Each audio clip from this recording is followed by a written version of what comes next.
Welcome to the Occult Rejects. This episode, I got my boy Jin, the motherfucking ninja, co-hosting with me tonight. And we're also going to have a Headless Giant eventually at some point join us. He's running a little bit late, but we had to get the show going. Anyway, tonight, a very exciting topic and a very exciting guest. I finally got Juan on after I fucking blew him off 2 years ago. He still decided to come back on my show, so I appreciate that. Thank you very much. And tonight we're going to be talking about the homunculus, which I think is like such a deep, deep topic. Anywhere from mythology to lore to science, you can talk about this thing in so many different ways. And hopefully we will do that tonight to a certain degree. And I guess before we get to the guest, Jin, would you like to let everybody know, for the new listeners who may not know who you are, what's up, what you deal, and whatever you want to plug. Sure. Thank you, Nick. I appreciate that, boss. So I am JintheNinja. I have a show called Threshold Saints, and I'm actually really excited to speak with Juan. I always think Juan's cool, but I don't know what's going on. I'm like very naive, I guess, very foolish, you could say, in that way. So I'm really excited to discuss like homunculi and sort of the inner outer secret layer, and so I have a show called Threshold Saints. I talk about I guess the teleology of magic. I guess that's sort of what I've been discussing, and so if you're interested, check it out, Apple and Spotify, and you can follow me on Twitter at Wukong Reborn. Awesome, thank you very much. And for the other people, Headless, you can catch him at Headless. I don't know. I'll throw his stuff in the bottom. Whatever, check his links. And then finally, the guest, the chosen Juan. Juan, what is up? Let everybody know, please. Like, introduce yourself. Let everybody know what your deal is, what your show's about, what you're into, and where they can find all your amazing work. Damn, it's been 2 years since we last spoke. It's been a minute, right? It's been like that's wild. So that was about 2 years ago, that conversation. I think it was something like that. Yeah. So you can find me over on the Juan on Juan podcast. I don't even know what it is anymore, but I guess I found my niche in the occult, the esoteric, alchemy, the homunculus, right? I consider myself the last living homunculologist in existence. Anyone else saying the same is a grifter. And so on my show, pretty much I cover anything and everything that I find interesting. That's the secret, but mostly anything in the occult, the esoteric, and again, alchemy, because these are quite literally interdimensional topics that you can talk about for hours and hours and hours on end. But yeah, I'm excited to get into it with you guys, man. Thank you, man. Thank you. And we'll include links if you want to after the show. Send me whatever links you want, and I'll include those in the bottom so people can find your stuff. Yeah. I'll plug it real quick. www.tjojp.com, and you go on there, all my links and everything are on there. Awesome. Thank you very much, sir. And now, Hellas, since you've made it, plug yourself real quick. I went to plug you and I just said just check his links, but let everybody know where they can find you, please. You can find me on X. I'll do spaces about the future is ancient, and I've also got other stuff in the works. So check me out on X. I'm also on Instagram, and I'll see you around there. So thank you. Awesome. Thank you very much, sir. Going forward, I just want to reiterate, and this is probably part of the reason why I even think this is an important topic too, and that's if we get to it. I do always say over and over again, I do think it's very important for people to look into the eyeballs and the brain and symbolism there for deeply occulted secrets. This is a topic that could possibly, we might possibly go into the brain. So, again, this is another reason why I wanted to cover this, and just to reiterate and remind people, look into the eye, look into the brain, and the physical and visuals that you will feel during death is deep secrets of the occult as well. So don't forget, I told you so already. All right. So, Juan, what made you even get into the homunculus? If you don't mind me asking. Funny enough, I was actually reading some Manly P. Hall. I was reading his, I believe it was The All-Seeing Eye journal, which I modeled my Occultus Mundi journal after, inspiration from there. And I stumbled across Johann von Kufstein, this story. It was a story, right? And I'm like, why is this in here? It was in like a Curious and Curiouser or something like that section.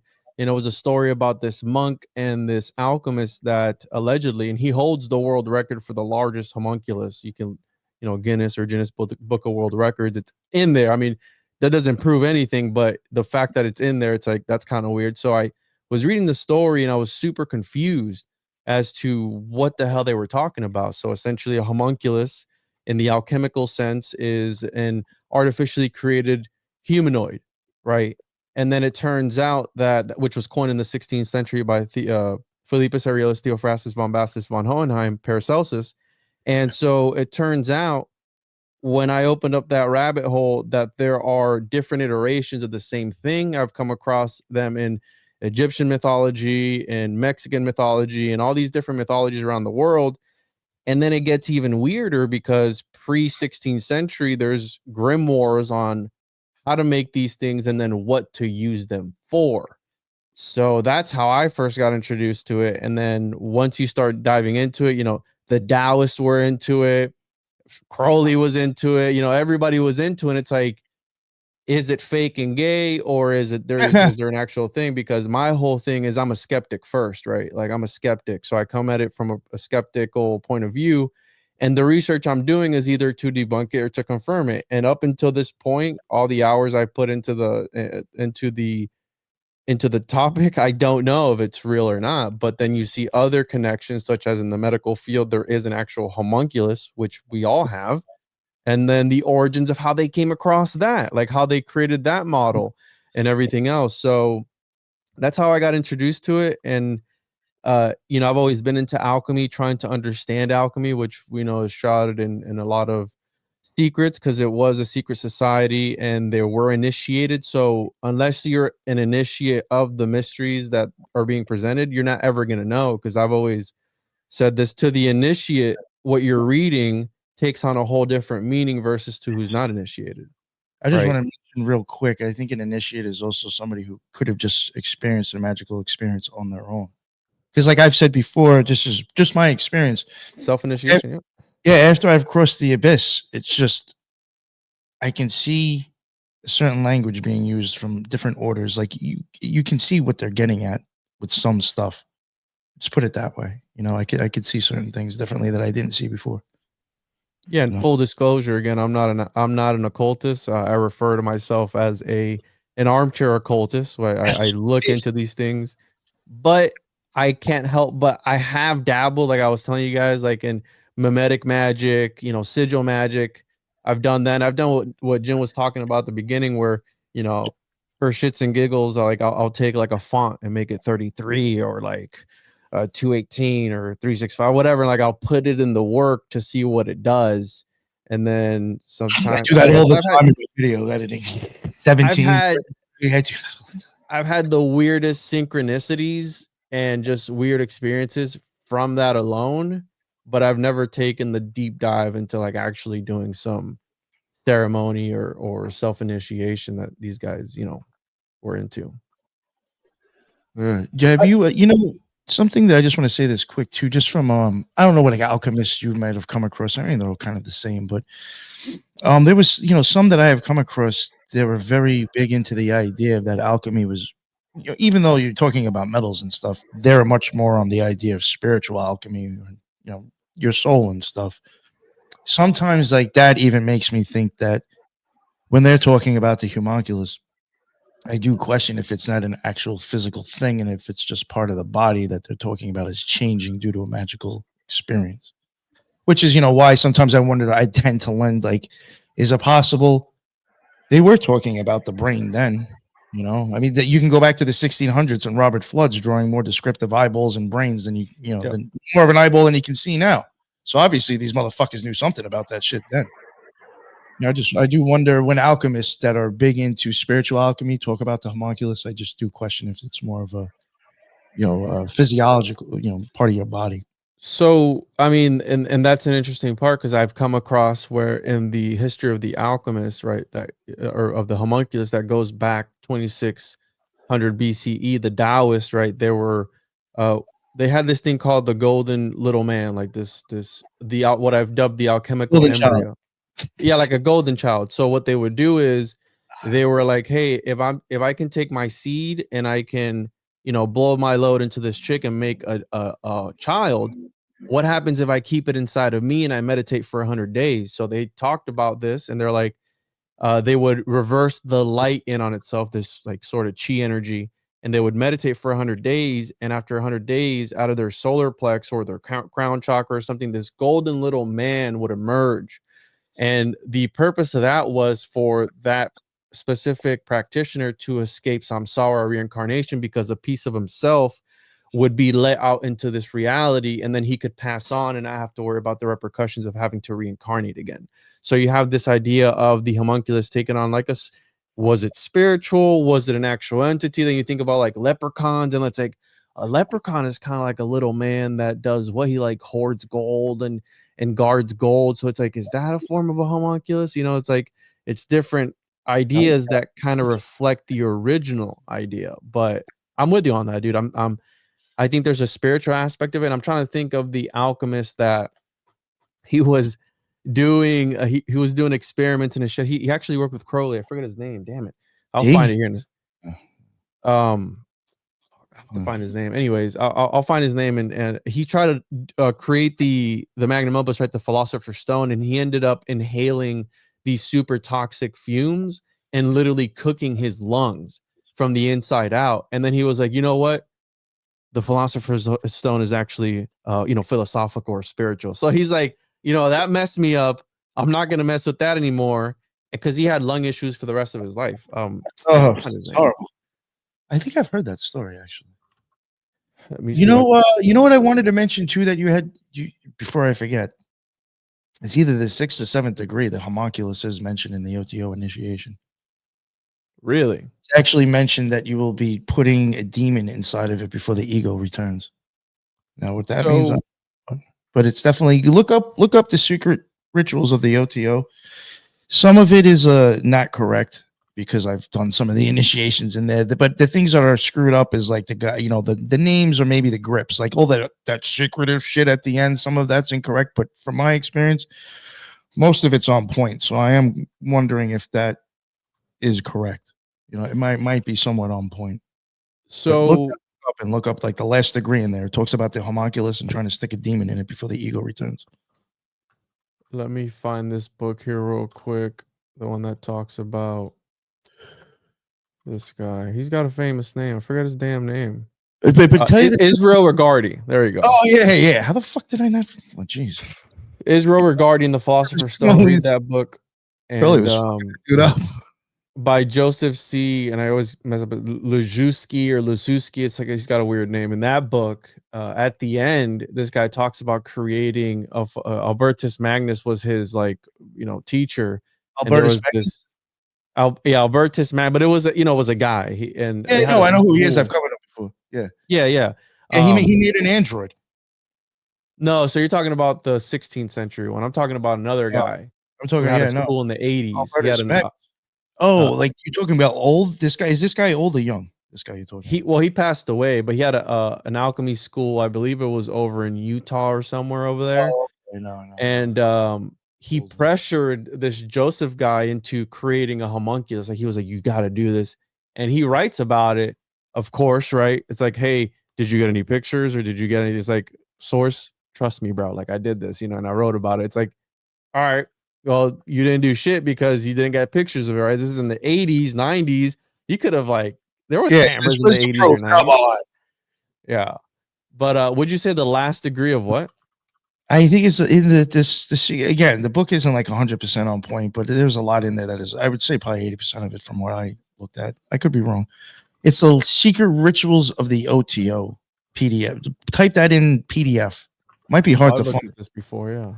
Yeah, the homunculus is mentioned. I think in the last one. Oh yeah. This is by Francis King. I've looked at this before. I think somebody brought it up to me. So the homunculus. And they talk about part 3, the secret instructions of the 7th, 8th, and 9th degrees of the homunculus, the secret instruction of the 9th degree. This is the book, the Homuncula Pistola, the story that Crowley wrote about how to create a moonchild, essentially. And this is what they say inspired Jack Parsons into doing his Babylon working ritual. Because allegedly, right, if you read Moonchild by Crowley, it's about this fight, the White Lodge, Black Lodge, over this unborn child and this lady. and they imprison her and they kind of fight over her. But I believe, right, because Jin talked about using, I think he mentioned about like truth in stories. I think that all these occultists wrote fictional works that were occulting or reflecting actual events that happen in real life. So I think that Moonchild is a story of something that actually went down with Crowley and his gang of, whoever he was hanging out with, and all these guys. They were doing necromancy, they were doing a whole bunch of stuff, including trying to bring in, right, another aspect of the homunculus, which I've heard it called a few things. I've heard it called the vessel for your consciousness. I've heard it called the vessel for demonic entities. And there's some scholars that talk about it being an artificial demon of sorts, that you're actually creating a demon and birthing it into this reality. So, I mean, the jury is still up, dude. I still haven't figured it out, but there are people referencing it, and then you have it in the actual medical context, in the psychological aspect to the cartoon. Something there, then, right? You think? Well, see, this is a thing that I do believe that, like, again, we were even talking about before how you do think there is stuff with the eyes and the brain that is, legit with occult symbolism. If the body is actually a part of that, then why, maybe it is the brain, or you know what I'm saying? Maybe we are going back to that again. Who knows? So I recently did an episode or a presentation that I haven't recorded the episode yet. I was breaking down the manga Homunculus and the movie that Netflix put out, Homunculus. And essentially it's about this guy who does self-trepanation, or he gets trepanation done on himself. And when you look at trepanation, however you want to say it, apparently there's like a cult following for it. And what it is, it's you drill a hole in your skull. And because think about it, Nick, like people who practice the occult, or at least the people who are interested in the occult, it's a lot of like being in an altered state of consciousness. The way I've come to understand magic, it's you're altering your perception to accept change in reality, whatever that is, right? So we know the Watcher effect is a real thing, right? Change. So physically watching something changes it. So when you see people talking about an actual procedure, now I'm not advocating for people to do this, but if you do, hit me up because I want to talk to you. There's people who go, okay, well, if I do this trepanation on myself, and the idea is that you will bring more blood flow to your brain, therefore activating an altered state of consciousness. That's something tangible that people could do in their home if they wanted to. They will sell you a self-trepanation kit, and you can do it yourself. And there are hundreds of people who have done this and who have talked about it, doing it to themselves. And they talk about, the drill going in and the gurgling sound that they hear from the extra space that the blood is filling up in the brain. Because when you're a child, your skull isn't united all the way. So this is why they say that children have a more higher state of consciousness, right? Because their skull isn't fully sealed. So that goes away at the age of whatever, 2, 3, whatever. I don't remember what my kids are. Unfortunately. Whatever. So they're like, what if we bring that back? And some people talk about it, allegedly giving them ESP. They can see demons, they can see angels, whatever. I haven't done it, right? So I can't vouch for it, and I don't think I'm going to do it, but it's something physical that they can do and get the results right then and there versus, hey, we're going to invoke Cthulhu or whoever you want to invoke, and let's all close our eyes and let's clench our asses together and hope for the best, right? Like clench your gooch and you hold it, and then Cthulhu might show up, maybe not. Like, I don't know, right? So I think people are always looking for like that next thing, and I think that's where psychedelics come into play, and I think that's why it played such a large role in the Hellenistic era and all these other places where they were, right, the Eleusinian mysteries. I call them the hallucinating mysteries, right? Because they were hallucinating their tits off on cannabis, on whatever substance that they were using. And on that note, there were also several different types of like homunculus-like characters in Greek mythology. So you've got this guy Erichthonius, which is supposed to be the first king of Athens.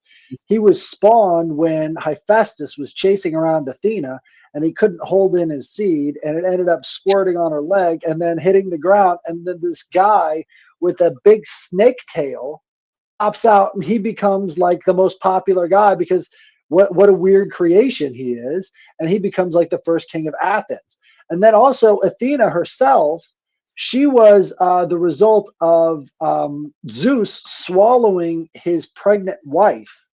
And then Hephaestus again used a hammer to break open his head when he had such a huge headache, and then out popped Athena. So there you've got trepanation and you've got the homunculus.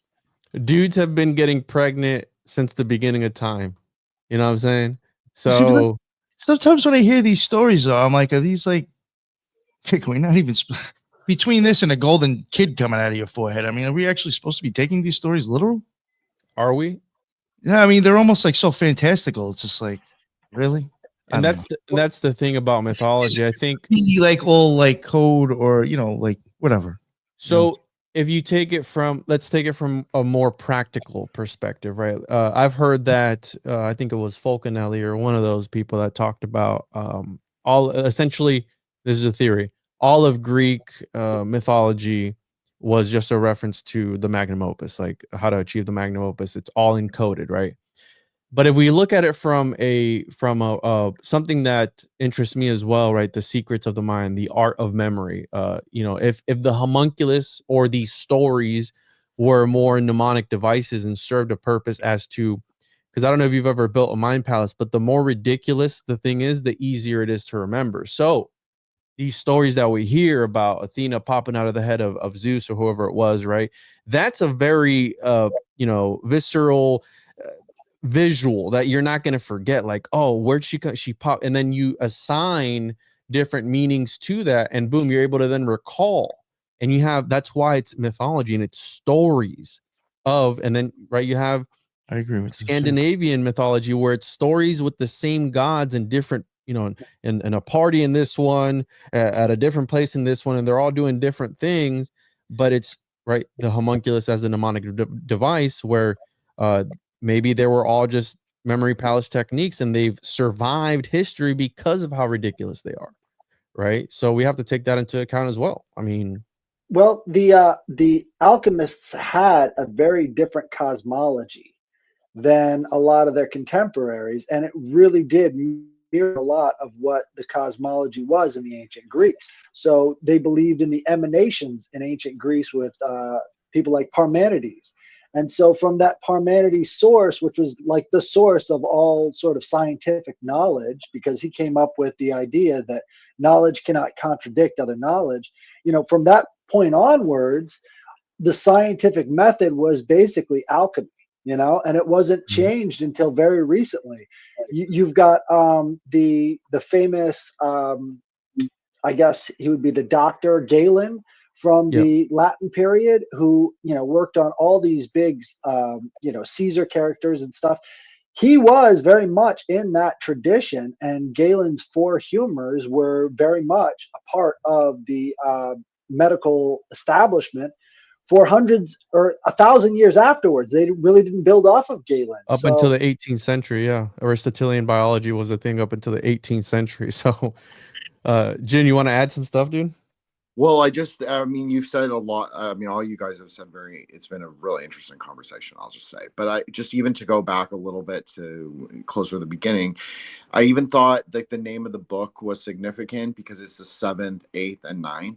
So it's like the light from Netzach to Hod to you, where it's all rectified in Yesod, and Yesod is where the truth is. So to bring it back to something that Juan said at the very beginning, like the truth is our reality is real, and the truth is that there's also more than our reality. And it's like there's an inner outer secret layer, just like how that's the lower part of the Sephirotic tree, but it's also like the primary part of the Sephirotic tree. It's also where everything really happens. So I think that, yeah, there's definitely like metaphysical layers. Like I totally agree with Nick that there's a clear biological but I also agree with you, Juan. Like I think that there's a power in story, and there's a power in like how you tell it. And like the mind palace, this is like, I think something they probably Theosophy borrowed it from Buddhism directly, but it's like the primary sort of like seat. It's the seat of ultimate reality is what we call it. So it's like where is it founded? Like what is the foundation built on? It's the lotus throne. So you could say that's very Rosicrucian, right? But really, what is that? that is, it's like it's all the same. I think that's what Juan is saying that I find really interesting. I think, I don't know if you go down that or fuck with perennialism, Juan, or like you kind of have like opinion on that. But like that's what I kind of think with what you're saying. It's like you're saying that there is something that interconnects the philosophy. There's something that is like a metaphysical layer, there's a biological layer, and yeah, sure, you can say that there's like a layer of stage play that can manifest in our reality, but that's not Stagecraft, yeah. full work. That's just the, like a little teeny part of it.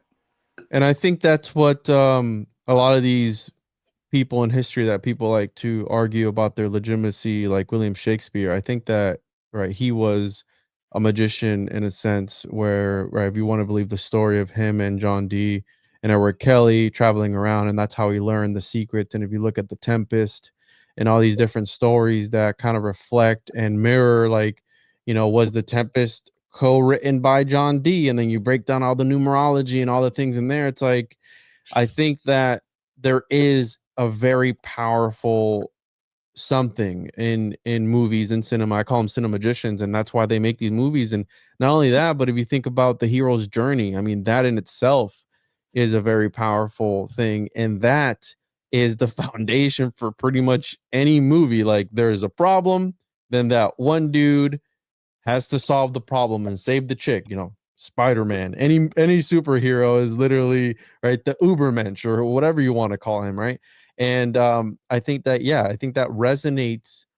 These stories resonate not only throughout history and reverberate throughout history, but they also resonate with people, and I think that's why they're so powerful. So you take that template and then you start sprinkling in some Illuminati stuff or whatever from like the lizard people, and you got a recipe for whatever happens, which we don't know. Like, the new Wicked movie came out on 11/22. I was like, that's kind of weird, 33 JFK assassination, like all these, like, what were they doing that on purpose? Maybe, like, I don't know, right? Like, so yeah, I think that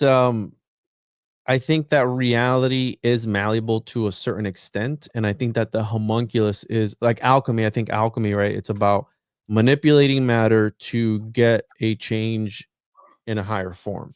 And that's why Manly P. Hall talked about how when you're doing the great work, you're working simultaneously on, I think, like 7 different dimensions. So I think it's a very powerful form, and it's a technology that I think has been used, and the homunculus plays a role because similar to how these Hellenistic people, they were animating statues. Well, that's a form of the homunculus technology because they were doing what? They were drawing down the gods into these statues. The Egyptians did it, the Mesopotamians did it, they all did it. The teraphim and all that stuff.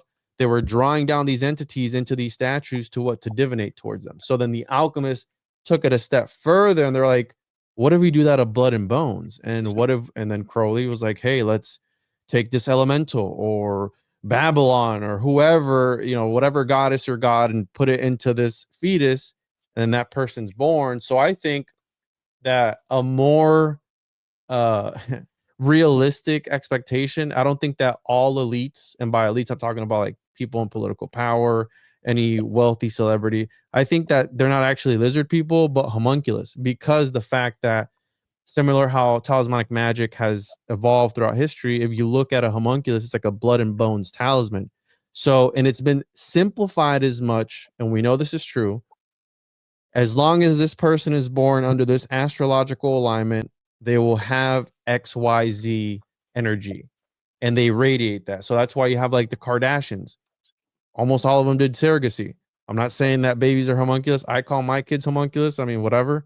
But the point that they boast about what astrological sign their kids are. But it's not just the astrological sign, it's the astrological alignment, the numbers behind it, because it's all math. I mean, I think that the Pythagoreans were onto something, right? That God is number. And I think that by you shifting around the numbers, the gematria or whatever you want to call it, you can bring forth some effect into reality, whether it's a good one or a bad one. I think that there are some schools that are on something. I don't think that the dudes, like, I think me and Nick talked about it, the gamatriists of today, they're like, this thing happened on the 33rd Street, and then murder equals 69, and this dude's name equals 69. Therefore, it's a ritual. And it's like, all right, but a ritual for what? Yeah, that's no, I don't. What ritual? What grimoire are they following? Like, what are they doing? And then that's it, dude. Cliffhanger. Move on to the next thing. It's like they don't ever answer what it means. So I'm like, why are they making these homunculus? How are they making them? Like, what is it? What does it mean? Like, who do you know? I'm gonna take them. Like, who do you work for? You know, just shake them up and see what answers I get. But and the problem with this, dude, and this is a real story. I know of dude who is legitimately trying to create a homunculus, and that's the issue, because right, if you read these books and you Can I ask you the method? Well, can I ask the method? Yeah, I'll tell you the method. When you read these books and you take it for face value because you're not an initiate right into the mysteries, they mean something completely different. And the problem is that there is a Florida man who is reading it at face value and trying to do 100%, ingredient by ingredient. One of the methods is you behead a cow, right? You behead a cow, you sew its orifices up. But before you sew it up, you put, your water while still warm inside of it, right? And then you sew its vagina up, and you plug its anus and all that stuff with a stone and all that stuff. And you take that corpse and you put it into a room with like 40 windows, all facing to the east side and all that bullshit. And then after 40 days and 40 nights, right? Weird number. This thing will come out of it, this blob, that then you have to shape into the form of a man, and then you take this other powder that you created and you throw it on the thing, and it'll grow. You have to put it into a vessel, and then it'll grow skin, right? Like this whole thing. Another one of the steps that I missed, my favorite step on the cow carcass, you actually have to beat the cow carcass to a pulp with the largest dog penis you can find. Now, how do you find the largest dog penis? I don't know. How do you know you have the largest dog penis? I don't know. So the problem with this being, right? So you get this being through this weird ritual, is that there's dudes reading it and trying to do it following those directions. And it's like, it could have, right? Dog dick could have meant fucking anything, like, I don't know. What they're describing is the Begonia ritual, as described by Virgil in his Gorgics. Now that ritual had to do with beating this cow to death. Thank you, Cars. Anyways, you beat this cow to death in a small shed, and you got to do it with like your 12 best friends, because you wouldn't want somebody in there that doesn't know how to beat a cow. A gangbang now. And then it comes out with bees. The bees actually emerge from the bones. And so then you've got the idea of the beehive symbolism, and you've got all this other stuff that relates to all these pan-European ideas, right? So the Begonia ritual was really fundamental all across the Mediterranean. Mm-hmm. And now they're trying to say, well, that's how you make the homunculus. Well, in some ways, if you think about the beehives, right, and the idea of this order out of chaos, you've got the idea of the homunculus in there, and now you've got this spontaneous generation aspect. So I wouldn't be surprised if they were using the begonia as a way of getting the spontaneous generation of this homunculus. Also, the Taurus symbolism, right? This bull, the bull of heaven, sort of gives birth to all things that exist. This is like the primary source of all elementalism. So in that format, it would kind of make sense from that perspective. But again, I don't know where the dog dick comes in. Yeah, it's the whole primordial. The Zoroastrians, they had a primordial cow, I believe it was, or I think it might have been a bull actually. But it makes you think of like, oh, is this why cows are worshipped in certain religions? And again, where'd the dog dick come from? They say it's a mistranslation, that it's actually a stick, but some translations are like, hey, it's a dog penis. Like, you got to beat it with that, the Doberman dick, or I don't, bull mastiff dick, maybe. I don't know the size of dog dicks. I haven't compared, but it's bizarre. And that's what interests me too. It's like, that's so crazy. Like, why would you even write about this to begin with? Well, I just want to add that dog meat is considered to be one of the 5 transgressive meats in Tantra. So there is like a visualization where you might do such a thing, but it's only an internal visualization. So, you know. I've read that certain cultures will eat dog in order to purify themselves for like a funerary rite or something. So before they handle the corpse, they will consume dog meat. Right? You got dog, God, backwards, like all that. So it's like, is God a dog? Like, I don't. So Well, man's best friend. Well, you know, Shiva does, although Shiva is not the god of death, but his form as Rudra by Rava.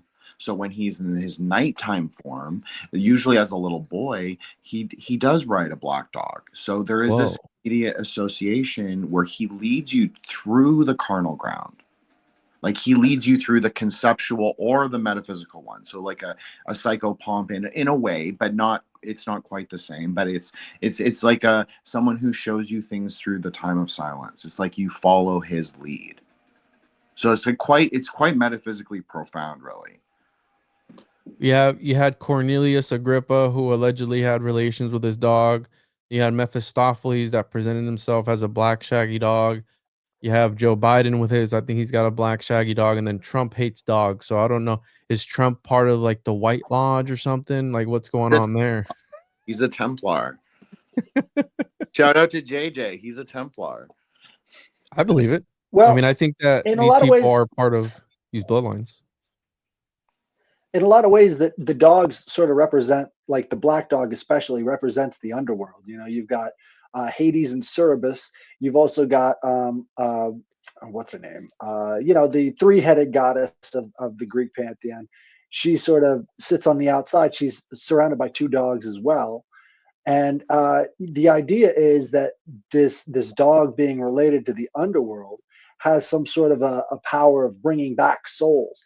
And what's Wow. interesting, though, is humans are one of the few mammals that doesn't have a baculum.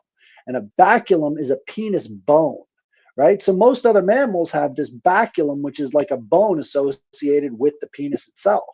And so having this sort of baculum, you can kind of understand where the idea of the magic wand comes from. It's like you've got all these phallic symbols that are related to, well, there you go, there's a penis. That's a penis. Yeah, That's an optic nerve. That's an optic nerve. There you go. It's in your eyeball. Wait, what? Yep. That's your all in optic your nerve. eye. It looks like a flaccid dick hanging in the back of your eye. Wait, hold on. Is that a penis or an eyeball? That's the optic nerve in the back of your eyeball. Whoa, dude. It looks like a sack and a shaft. That's crazy, bro. Exactly. And it hangs. O-N. It's even like, it looks like your fucking light switch. Dude, that's bizarre, man. Like that. So And what happens when you want to turn it on? It's got to go up. yeah, so it makes me think. I don't know if you guys are into like Box Saga and all that stuff. You ever looked into Box Saga before?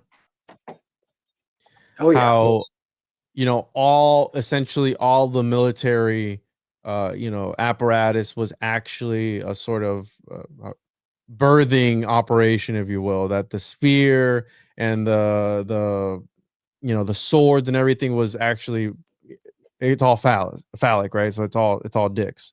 So that makes me think of that, man. Like the whole wand and the staff and Gandalf being gay. You know, I don't know, man. Like it's a lot. That's so crazy, dude. Well, This is it a goes back- raccoon baculum right there. Sure. What the hell is that? That's the penis bone of a raccoon. So It's like a animal, well, it'd be a whale probably. Animal that with looks largest baculum. Animal. So it is a walrus, actually. The walrus penis bone. Their baculum can reach up to 1 meter long, which is significantly larger than any other mammal. 1 meter, though, that's 3 feet. Could you beat a cow to a pulp with it, maybe? You absolutely could. You could. Oh, dude, this thing is massive, bro. Dude, it's like a sword. John Lennon was the walrus. Who? That's why John Lennon claimed to be the walrus. Really? Dude, I've been I've been listening to a lot of the Beatles lately, but post drugs Beatles, which is like a weird sound. Like it's like they were tapping into some stuff, dude. But yeah, I wonder if people made these into weapons. I could see like Eskimos making this into a sword, bro. Ooh. Oh, there is Getting killed with a dick bone. bro. Very Right metaphysically there. Walrus powerful. baculum. Very metaphysically powerful. Dude. You'll come back as a homunculus if you get beaten to death by a walrus baculum. Ancient Alaskan fossilized Usik. What's an Usik? Is that Usik, Alaska? Man, the shit you start talking about once you start getting down these rabbit holes, man. Talk about walrus dicks and There was something interesting that you said. I mean, you said a lot of interesting things, one, but I think something you said earlier was about the Aristotelian medicine, and then to even push it back further to the Aristotelian dialectic and the idea of the Pythagorean cult and sort of like what is first cause? Is it the one? Is it the two? Is it the three? Is it the 4 Is it the five? I think that's really profound, but I think it also goes back to like, we'll call it the dick question, because that is like first cause. That is kind of like the first rib, right? That's like the Adam Cadmon, that's like his rib, but it's like from that organ. So it's like, is Eros the cause, or is it something else? Is it the word? Is it the thought? So I think that's something really interesting, because humans do have intimate relations for pleasure. That's sort of like what makes us human. It's not just like biological, right? So I think that's a really interesting, like very deep question. check out this Usik that I pulled up here, dude. It sold at auction for, they sold at an auction, but for anywhere from 700 to 750 to 1200, you could own this bad boy. This is a walrus dick. You could beat somebody, dude. I'd keep this in my truck or by my door if anyone broke in. Death by walrus dick. That is crazy, dude. Man, I'm gonna get me one of these, man. Yeah. Wow. Let's do it. So again, very weird visuals, if you will, and that's what kind of drew me in, because I'm like, how Nick is saying, is there something deeper to this? Is there not? And I still haven't figured it out. And then, fast forward to the 20th century, I believe it was, there was doctors who wanted to map out what parts of the brain controlled which parts of the body, and that's where the cortex homunculus came into play, the cortical man. And essentially what they were doing is they were opening up people's heads, and as they were still awake, they'd be probing and sending electrical shocks to different parts of their brain, and they were able to, and then an artist later on was able to kind of sort of make this representation. The interesting part about the representation, and the interesting part about where the doctor, again, I have a whole presentation on it, I can't recall his name, got the idea, and I haven't been able to confirm this, but allegedly he got the idea because of a speculative thing that he believed, that what he called the this other world where these entities all resided in, essentially. Now, again, I haven't been able to confirm that, but that's what the internet said, where he came up with this idea of like, hey, what if there's another dimension or other reality where these things inhabit, we just can't tap into it. But then the other interesting part of it is that although they have a representation of what the cortex man does, and it's a neuro map, this illustration of and everyone's homunculus is different, by the way. So some people might use their left hand more, so their homunculus might have a bigger left hand versus their right hand or whatever. The interesting part about this is that if the brain was to see your body in this sort of way, it wouldn't be perfect. So it wouldn't be like a head and hands and, a penis and a foot. It'd be like a blob. It'd be like a monstrosity, essentially. It'd be like this, weird, Cthulhu-esque Lovecraftian entity that it's like, oh, this is how your brain perceives your body. It's not perfect how they show us here, but the homunculus is an actual medical term. Also in psychology, the Cartesian theater, you know, going back to the, if you want to talk about like vision and how, you know, they believe that we shot laser beams out of our eyeballs at one point or not, and it wasn't, you know, that we were receiving light, that we were actually illuminating what we were looking at. They talked about how what's in our heads observing our reality. And they're like, okay, well, maybe there's a smaller version of us in our head watching our life go by on a screen, but then who's inside that little guy's head? And it's like, it's homunculus all the way down. So it's, you know, it's a fallacy, but point being that they were trying to come up with like, what's observing our reality right now? Is there a little man, you know, is there a little Nick inside Nick's head watching this podcast right now? And then another one inside of that one, and it just ad infinitum all the way down, you know, instead of it being turtles all the way down, it's homunculus all the way down. What But I find interesting a little bit about this image right here is where it's centrally located across the brain, kind of like a Mhm. yoke. And the idea is like we're yoked into physical form. And this whole thing is sort of showing exactly how we're brought into form through these different sensations and through our visualization of the outside world, kind of like the brain in the jar idea. You know, if we're just a brain yeah, in a jar absorbing all of these things, this is the yoke that sort of keeps it in form. yeah, cogito ergo sum. I mean, that was the whole thing of Cartesian philosophy, right? The body mind dualism, where he's like, hey, I can't argue with you. He believed we were being influenced by a demon, right? Or we were a brain in a vat jar somewhere being influenced by a mad scientist, right? Very Gnostic, but the whole idea of like, hey, the only thing I can prove is that I'm a thinking thing. And if you really sit down and try to wrap, you know, pun intended, your brain around the concept of what a brain is, it's like a supercomputer. You know that they're actually making computers and whole networks now from brain cells that they're working to death. Have you guys heard about those before?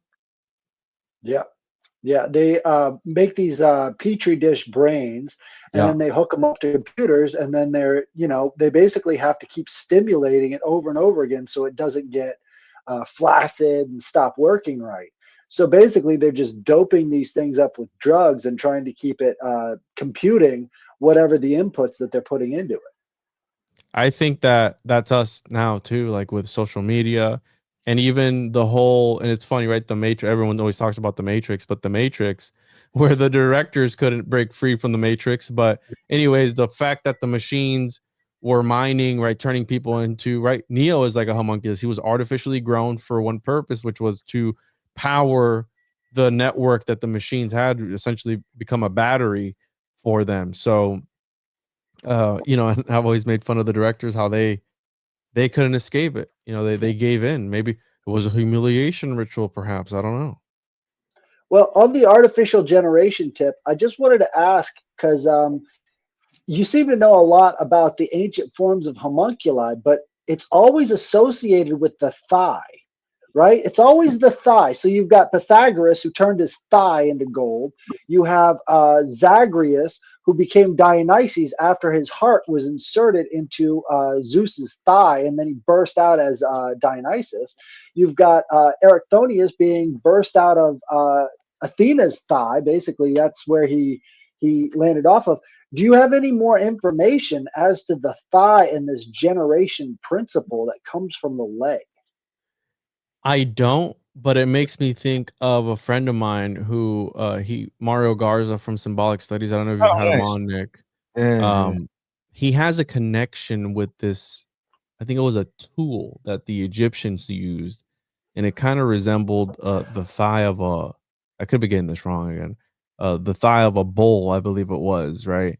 So I never made that connection that there is a lot of thigh stuff, but I mean, what's in our thigh? I mean, the femoral artery is a very important artery in there. If we want to get, you know, mix some anatomy in there and look at it from a practical perspective, maybe there's something to that because it leads directly to your heart when they do a catheterization or anything. They're going in through your femoral artery, which is essentially on your, you know, your groin area, right, your thigh, and going up and doing stuff to your heart, putting stents in or whatever it is. So maybe it's got something to do with that, right? I mean, the lifeblood, if you will, that keeps you alive, pulsating constantly, and maybe there's something to be said about that. If you puncture your femoral artery, your chances of surviving are very slim. Yeah. You know, like I mean, there's like Saving Private Ryan. There's a scene I think where he got shot in the leg, and it like squirts blood up or whatever it was. And Tom Hanks is in that too, isn't he? Man, Yeah. you know, they can say about what they want about Tom Hanks, but he's a hell of an actor. Like all the movies he's done are phenomenal. Like I'll give him that. He probably did sell his soul, but he got a good deal, is all I'm gonna say, if he did or not. But no, I personally don't have anything, but I think if you were to ask Mario, I think he'd be able to break it down more. And it's got to do with a ceremonial tool. Well, I just I wanted go back. Oh, go ahead.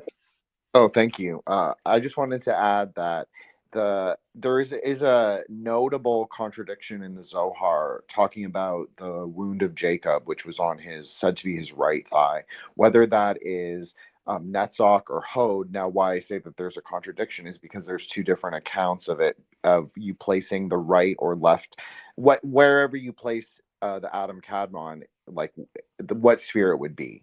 But there's also an idea of what's called self-generation in Buddhism. So you visualize yourself as the Adam Kadmon. So this is something I noticed, like some people who have not maybe made it to that stage yet, they don't really understand what that means. But there's like a iconographic inversion, because you're looking at yourself rather than you're looking at an object in front of you, right?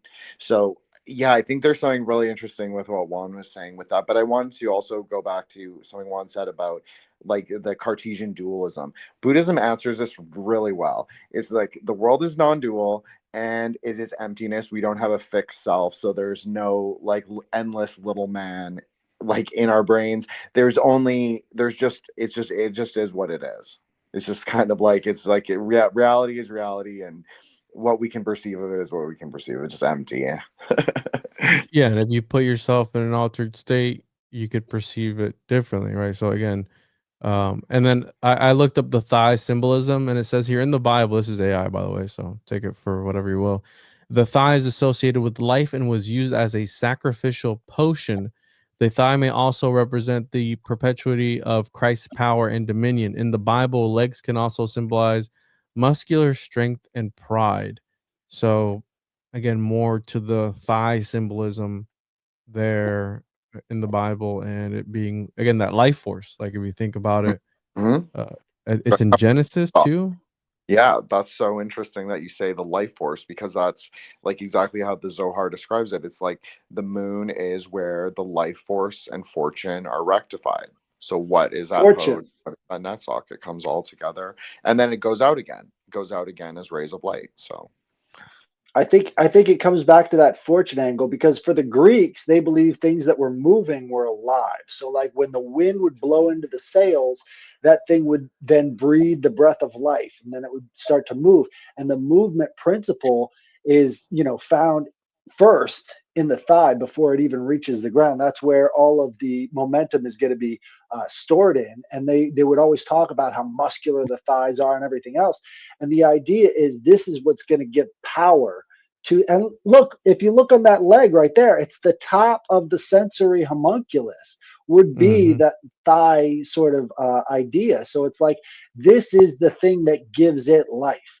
It has to have that thigh that is power, And for instance, Tyche, the Greek goddess of luck, was associated with the open road. And the road that you're traveling on is going to determine that fortune. And Pythagoras turns his thigh into gold. So if you're even taking that from an esoteric concept, he's showing that everything he does is correct in its motion.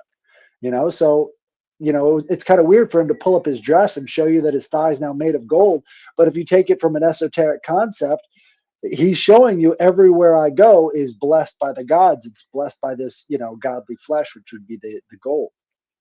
So I have here in Genesis 24:9, and the servant put his hand under the thigh of Abraham his master and swear to him concerning that matter. And there's people talking about like, did he touch his sack or not? Like, is it a euphemism for touching the scrotum? Blah blah blah. So again, kind of sort of holding his thigh in some sort of way. And if you think about it, right,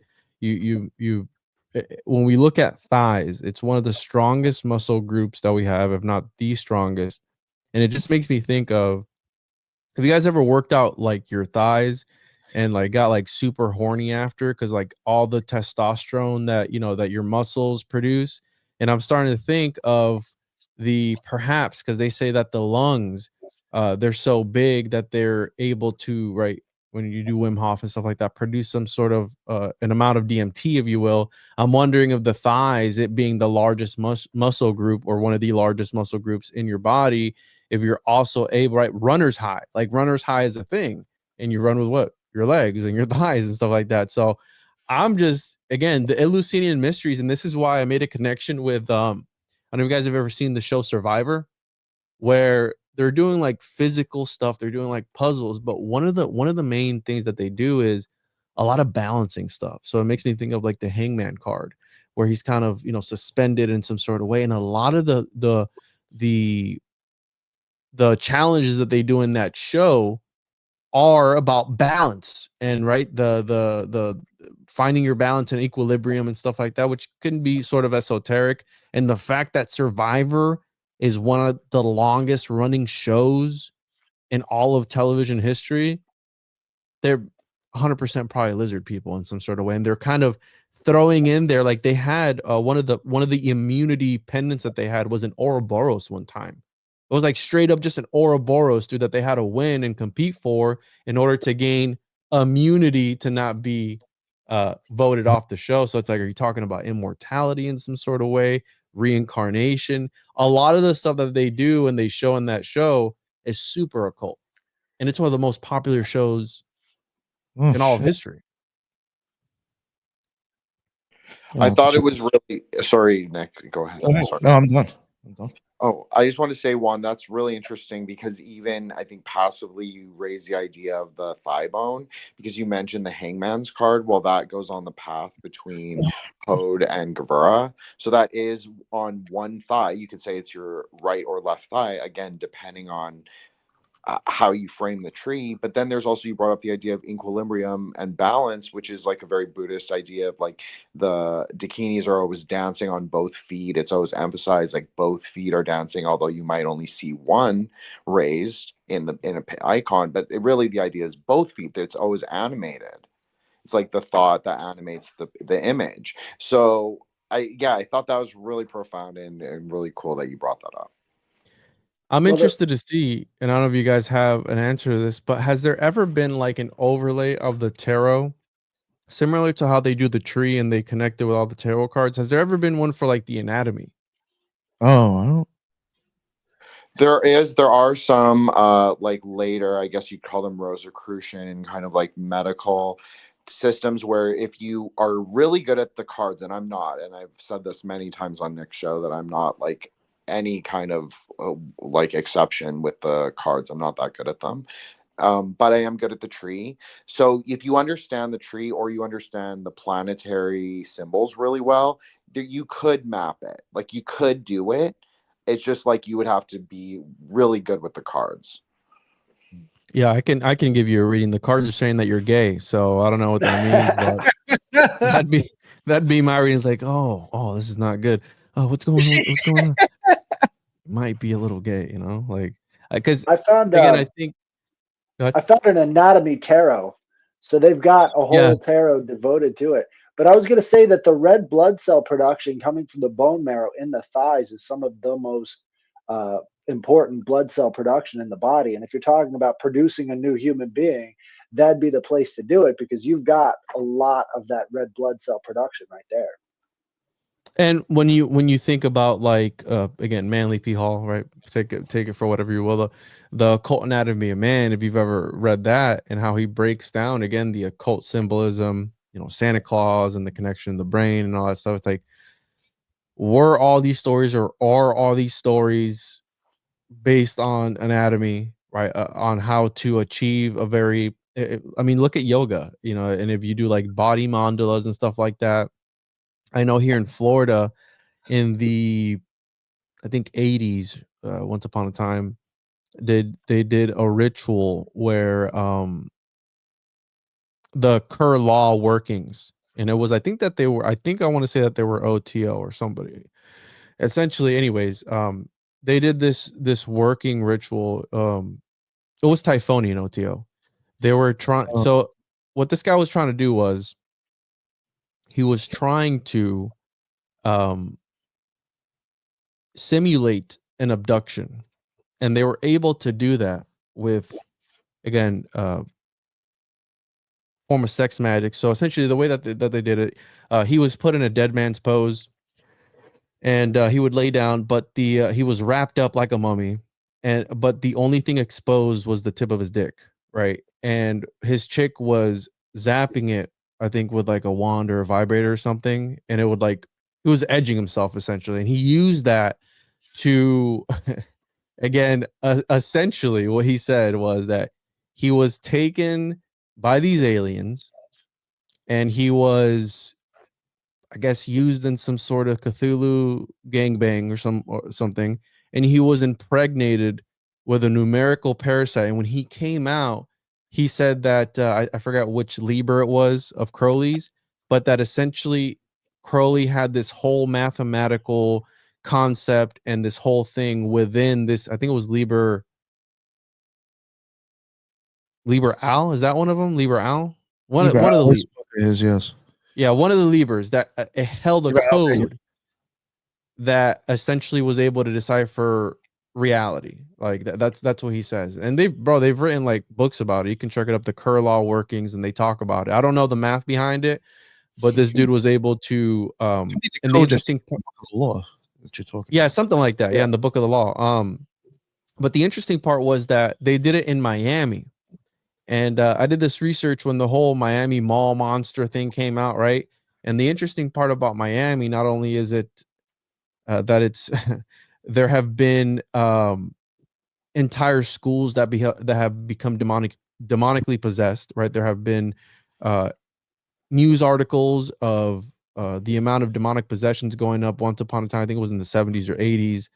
There was I did an episode on the School of the Devil, where it was this academy where they were doing hypnosis on people, and some girl got demonically possessed or whatever, and she was, doing the whole exorcist thing. Her head was spinning around. She was talking in a voice that wasn't hers, and there's like this whole documentary on it. But point being that they did it in Miami because Miami is considered a power zone by the Typhonian OTO. Again, a power zone, meaning that it is the veil thinner. Something about Miami, if you really look at it, Miami is one of the points on the Bermuda Triangle, right? So is that like kind of sort of connected to like the woo behind the Bermuda Triangle, if it was fake and gay or not? But it's of America's baculum. Yeah, it's the exactly. It's the phallus of America, dude. It's the dick of America, Florida. So this is an interesting one. This is the Empress card, and you can see that thigh bone is right there, right central to all the rest of that body. So I think they're onto something. The Empress being the thigh bone. Yeah, dude. I mean, again, I'm with Nick that a lot of this stuff could be anatomical or whatever. That it's referring to the greater mysteries, which is you. Like you're the, I'm not saying like, oh, you're a god, but part of the homunculus and one of the utilities of it was for some, it was to acquire godlike powers, and for others, it was to become a god. So I call it the utility knife of the occult, where they're creating these homunculus, and you can chill with your homunculus. You can let it run around and chill with you, and you can talk to it. It'll divinate to you. It'll tell you the future. It'll bring in the moon, like all this crazy shit. Or you can dissect it and then do really cool shit with its body parts, like take its a spleen wrapped in the skin of its forehead, and then you can see demons. Whoa.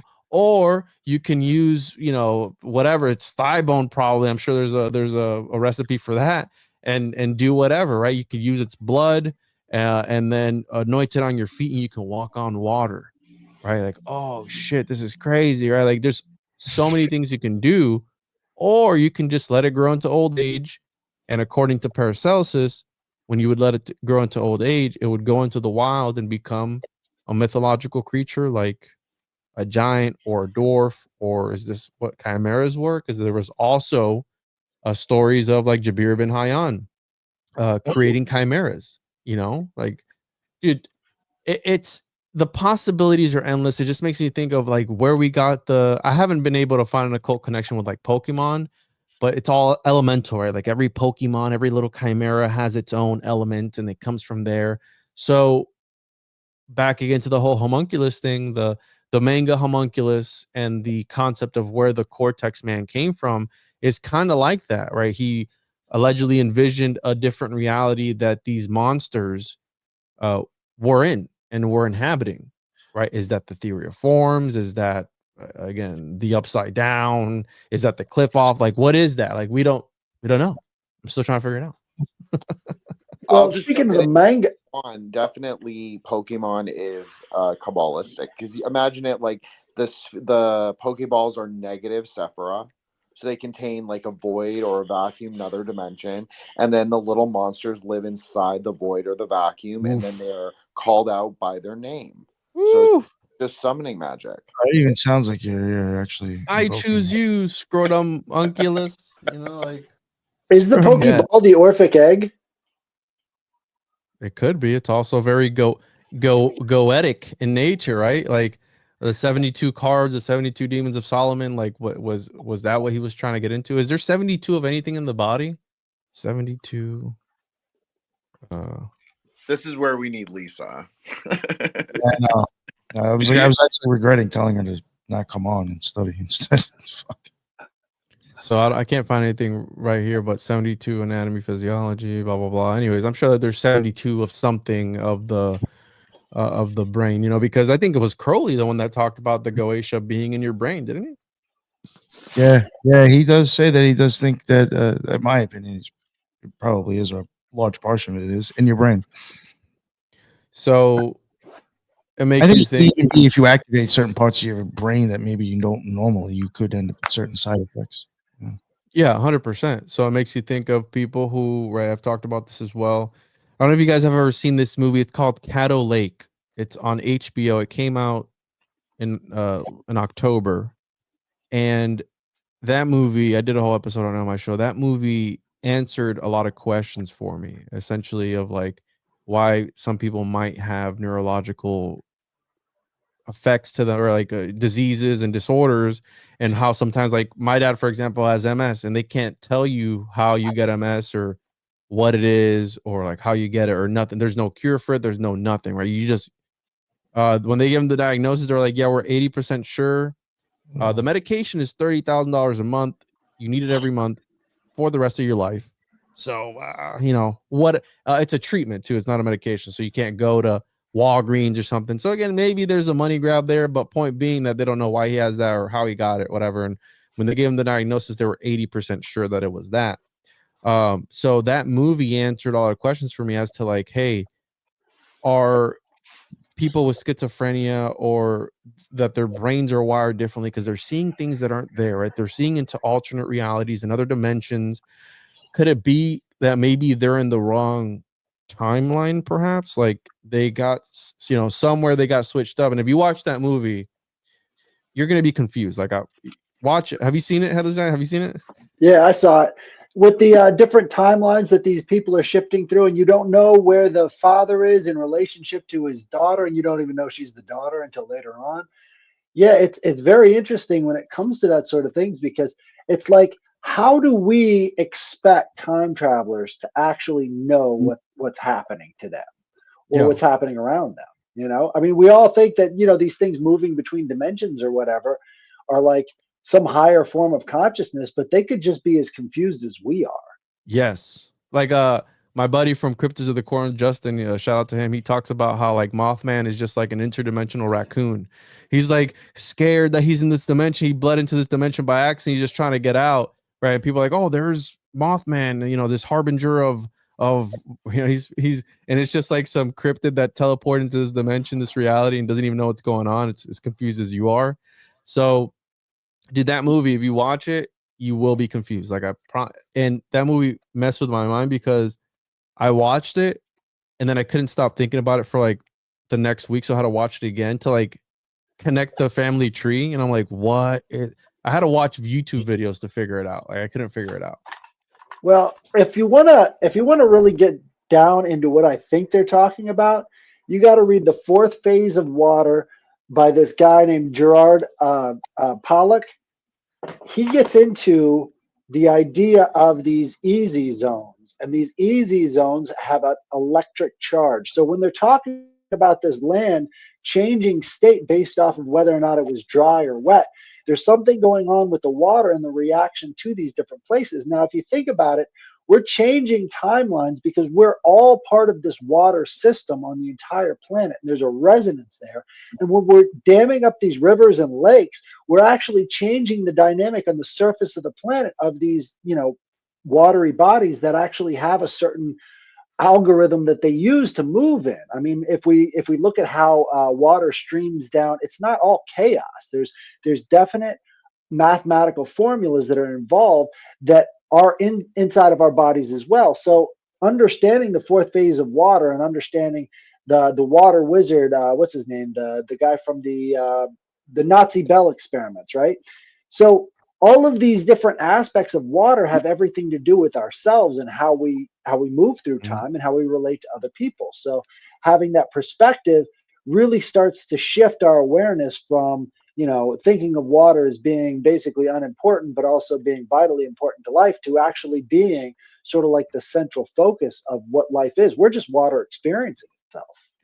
Wow, dude. I love that. And it makes you think of like Atlantis. Like, was Atlantis just an altered state of, right? I mean, people say that Plato made it all up and it's all fake and gay, but take it from, again, not a literal thing. Take it from, a mythological sort of story. And again, another mnemonic device of like, hey, these people, and it's all about water. Like it was swallowed up by the water. And then when you think about like rivers, and there was this one book, I forget the name of it. I have it written down somewhere, where it was like, I think it was called Time Rivers, where how every river, civilizations have always flocked to all these rivers along the river. Like the river is, right, we're talking about the lifeblood, but the life force of certain civilizations. And even Egypt, I mean, right on the Nile, like it's all, I think it's all connected in some way or another. And I think that the alchemists were onto that. And again, it's a form of technology, and you can look at it from, right, are you on the Flammarion path? Are you in the Paracelsian path? Are you in whatever, the wet method, dry method? There's different ways to achieve the end goal, which is the magnum opus. But sure enough, all the dudes that achieved the magnum opus, well, they fizzled out of reality. So we can't ask them, what what the specifications were. Like, hey, we can't be like, hey, dude, so what do you see on the other side? They just cease to be. Well, it goes back to the Eleusinian idea: is you have to experience the mystery. You can't be told about the mystery. And I think that's the real thing that we're missing out on is, maybe it has to do with our primordial nature, because all the things that the alchemists do talk about going back to that primordial matter and then building yourself up again from that point onwards. So the idea maybe with the thigh is this is like one of the first primordial building blocks of life. This is where you get your red blood cells from. This is where your motion is from. All these aspects kind of build up from that point. And so that's why they talk about it so much in these different myths and stories and things like that. It's like the primordial is what's missing. We're all up in our heads, but we don't realize the soul is throughout the body. The soul is the water. The soul is consciousness. I'm trying to see what the, stages of an embryo, like when the thigh forms. The heart forms first, allegedly. Um, I've never seen it, so I'll take their word for it. But the heart, right? The heart is the. Lisa's talked about this. Her and I even had an inside joke about this because I'm doing a series on Twitter, a speculative, like a parafictional series on Aeon of the Daughter. But the idea is like Lamed, so like love or the heart is the cause of knowledge, path 22. So it's like there is something really funny there that the heart develops first because that's like the first to perceive reality in a true way. Love. Yeah. No, and I think that love is I think love is the secret, like, of the mysteries, because love is something that I don't know how many of you have children, but you can't describe the first time you look at like your kid for the first time, like in that room when you look at them, like that's love. I can't, right? How you're saying you have to experience the mysteries to know it. Like you can't. Is that what an alchemist felt like when he created this homo? He's like, "Damn, you're so fucking beautiful, dude. I love you." Like that's like the secret. Like, oh, and then that, then they figured it out. Like I don't know, but I think that it's about love. Didn't Crowley say something right? Love under will. Isn't that Yes. how does this thing go? Yeah, love is the law, love and the will. There Well, you I've go. even experienced crossing the abyss. That is the only. I said it's like 1,000 times stronger than the actual feeling of love here. It's like Mhm. everything melts off of you: hate, fear, pain, anger, shame. The only thing you feel is like this intense radiation of love coming out of you. Fucking, Wow. it's addictive.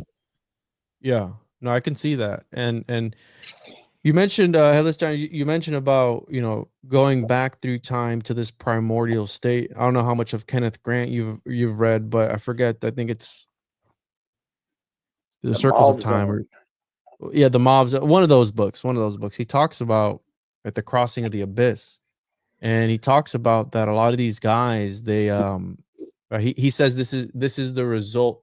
This is the what causes the magical lycanthrope, right? This madness that these people experience. That the magicians that fail this crossing of the abyss, because what they do is they hurl themselves through the abyss, and they're reverting back to this primordial state, right? The antediluvian or something like that. He calls it like that. The state before space and time, essentially. But sometimes they hurl too far back. They go past that state and they turn into this what he calls this larval entity, and then you're tossed into the abyss and you lose your mind. He says, and there's like a little footnote. This is answers the magical lycanthrope of like the 16th century or something like that, like some like weird footnote. Like, what did you mean? Like, there's a whole, you could write a whole book on just that one footnote of like Kenneth Grant. And I've always wondered about it. It's like these guys doing this ritual, they're trying to revert their consciousness back to this anti-human, Cthulhu-esque, I don't know, like something. They're doing something, and a lot of them miss the mark, and they just, The dog of the underworld again, right? there you You gotta go. think about Anubis, and you gotta think about this idea that these dogmen are found in graveyards. That's one of the common places where they're spotted. And so Yeah. I think what it is they're going too deep into the underworld again, the abyss idea, and that sort of like too deeply into the unknown gets you back into a state that's way more primordial than what humans generally feel and exist as. I And think you so, still yeah, right. you come out of Go straight into insanity. If you're gonna fuck with magic, you're gonna have to come face to face with insanity. I think that's why I don't do it, dude. Like, I have the it's not that I'm scared. It's like it's not fear, but it kind of is, but it's like more of a respect, because You know what it is? I know it works. You lose so much form, and just like it's almost like it's gonna sound crazy. It's almost like you turn into an archetype. And I think the less form is so fucking hard to even comprehend or understand. It just seems like total chaos because there's no structure. the happiest people in the world are NPCs. All form, no thought, no nothing. I know it So can be a that's little something to weird. keep in mind. There's no labels. Think about that. Once you start removing labels, what the fuck are you?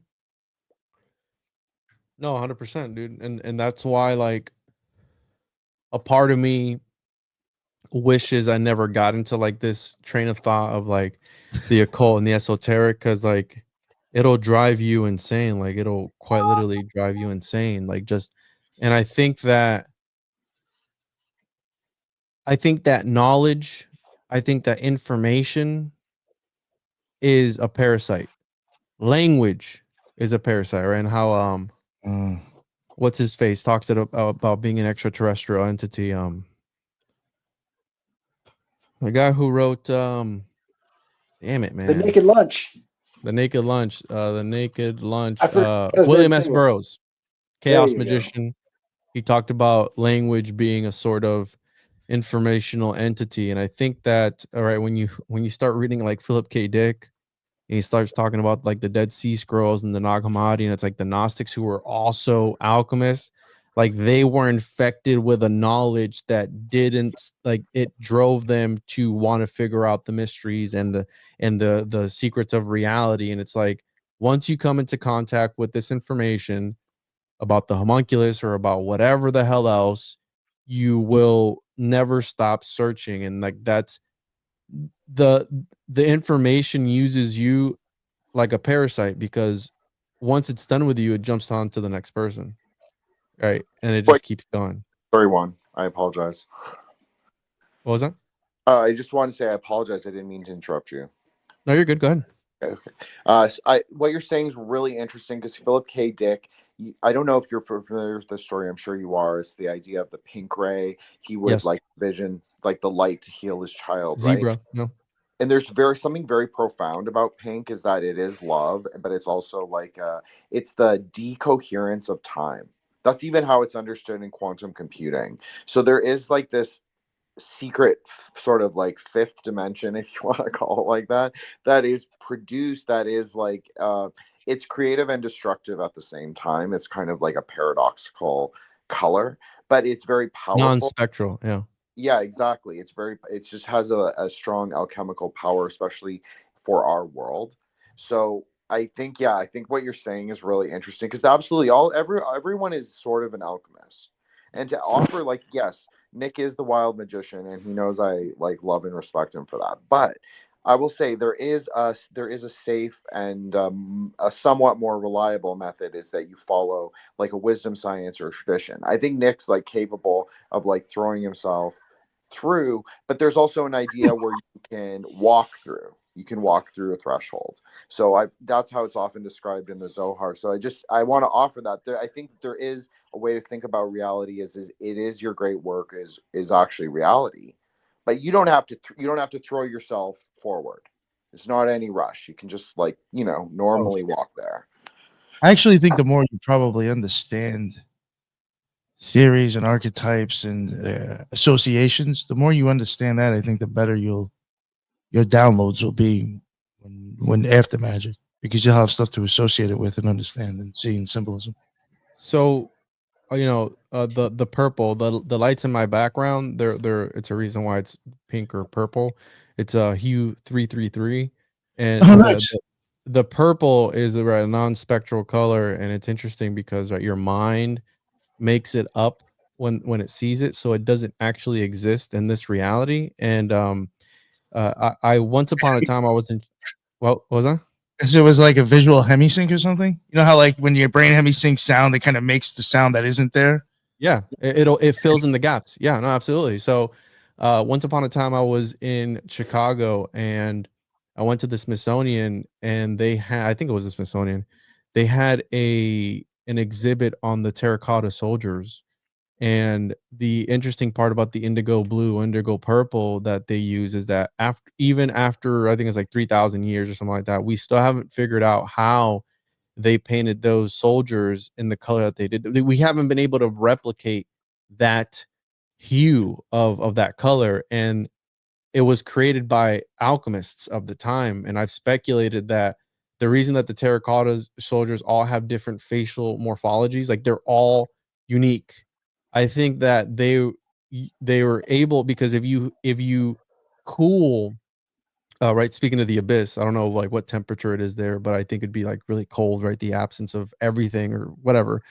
If you cool this Hans purple to a certain degree, it escapes one dimension. So it goes from 3D to 2D. So it escapes a dimension. So it's literally an interdimensional color. And I've speculated that these different terracotta soldiers, the reason why we're talking about animating statues and all that shit, is that they found a way to encapsulate and insert their consciousness in this color and then put it into these soldiers in some way or another, because there was the practice of back then, I know the Egyptians did it. Once the emperor would pass on, or the pharaoh, whatever, your servants passed on too. So it's like they figured out, like, wait, let's just, what if we all mix our semen and blood and then just paint these things, and like that's us with you in your astral kingdom, for the rest of eternity. So I think that there's something there with the colors, and it's super, super interesting. But yeah, 100%. Well, It goes back to to throw the. in to throw in my 2 cents, when you get a really bad concussion, they know because you start to get the pink oozing out of your ears, right? And you're Whoa, talking about filling in the gaps, and you're talking about decoupling from time and space. When you're in a concussed state, you don't know where you're at, what time things are happening. That's because the pink is leaking out of your ears, you know? So whoa, there's that idea of that pink within you as well, figuring out that sort of place where you are and what you're doing. And without it, your spinal fluid leaks out. Where are you whoa, anymore? dude. Whoa.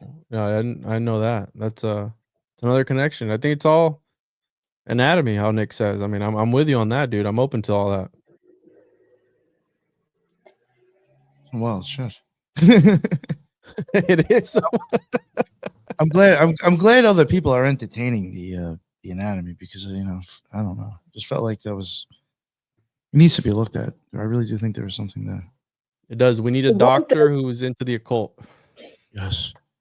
I know we've all run across like bones in the woods. We've never actually seen the baculum. So for some reason, when you find a skeleton in the woods, it's missing that. Like something is taking that away. That's one of the first things that's taken by another animal. So that could be like an indicator to other animals or humans that this is the most magical part of the body. This is the most valued by other animals. The dick bone. The magical phallus. That's it. Oh. That's the secret of all reality, dude. The dick. Well, the phallus is only one secret one. You need a yoni as well to, union. It's the union of wisdom and method. It's not the soul, yeah. right? The 2 is the prime number.